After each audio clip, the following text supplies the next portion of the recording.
Corona ভাইরাসের নতুন ধরন ওমিক্রনের সংক্রমণের আশঙ্কায় সাতক্ষীরার আন্তর্জাতিক প্রবেশদ্বার ভোমরা ইমিগ্রেশন চেকপোস্টে স্বাস্থ্য সতর্কতা জোরদার করা হয়েছে। তবে উদ্বেগজনকভাবে ভারত থেকে আগত যাত্রী ও দায়িত্বশীল অনেকের মুখে মাস্ক দেখা যায়নি। সোমবার 16 জুন দুপুরে সরেজমিনে গিয়ে দেখা যায় চেকপোস্টে প্রবেশ ও প্রস্থানকারী যাত্রীদের মধ্যে অনেকেই স্বাস্থ্যবিধি মানছেন না। বিশেষ করে বেশিরভাগ মানুষের মুখে মাস্ক নেই। অনেকেই সামাজিক দূরত্ব বজায় না রেখে সারিবদ্ধ হচ্ছেন। এমনকি দায়িত্বশীল অনেকেই স্বাস্থ্যবিধি মানছেন না বলে প্রত্যক্ষদর্শীরা অভিযোগ করেছেন। তবে ইমিগ্রেশন কর্তৃপক্ষ ও স্বাস্থ্য বিভাগ জানিয়েছে, যাত্রীদের স্বাস্থ্য পরীক্ষা, তথ্য সংরক্ষণ এবং নজরদারি কার্যক্রম আরও জোরদার করা হয়েছে। ভোমরা ইমিগ্রেশন ভারপ্রাপ্ত কর্মকর্তা তুফান মণ্ডল বলেন, প্রতিদিন পাসপোর্টধারী যাত্রী আসা যাওয়া মিলিয়ে প্রায় 300 জন থাকে। আমাদের এখানে মেডিকেল টিম সব সময় কাজ করে যাচ্ছে। আমি বাংলাদেশি নাগরিক, আমি ভারতে গিয়েছিলাম চিকিৎসার জন্য, আজকে ফিরে আসছি। এখনই আসার পথে বাংলাদেশ ইমিগ্রেশনে পাশে দেখলাম যে করোনা ভাইরাস শনাক্তের জন্য একটা টিম বসা আছে। আমি ভারতে এই ধরনের পরীক্ষার সম্মুখীন হইনি, বাংলাদেশে দেখলাম আগাম শুরু হয়ে গেছে।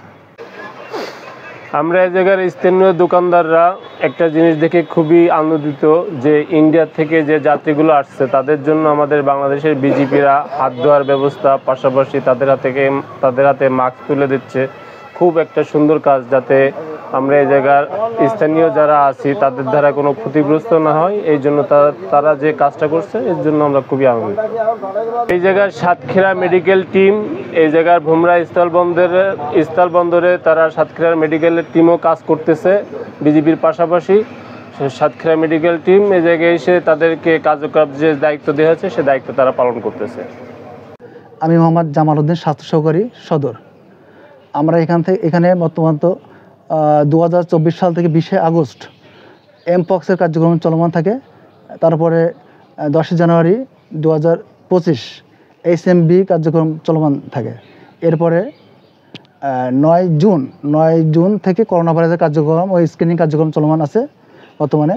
এবং ভারত থেকে আগত যাত্রীদের আমরা স্ক্রিনিং, করোনা ভাইরাসের কোনো সিমটম পাওয়া যায় কিনা এজন্য আমরা স্ক্রিনিং করতেছি বা পরীক্ষা নিচ্ছি এবং টেম্পারেচার মাপতেছি আর কি।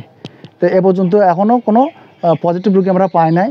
যদি পাই তাহলে অবশ্যই আমাদের সিভিল সার্জন আছে, উপজেলা স্বাস্থ্য কর্মকর্তা আছে বা সদর হাসপাতালে এর হোম কোয়ারেন্টাইন ব্যবস্থা আছে, এগুলো আমরা করব আর কি। এ পর্যন্ত আল্লাহ এখনও কোনো পজিটিভ রোগী পাওয়া যায় না।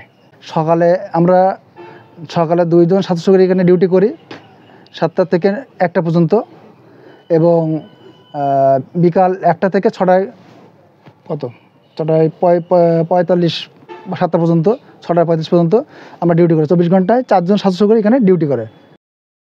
রিপোর্ট করেছেন সাতক্ষীরা প্রতিনিধি আব্দুর রশিদ, NN TV।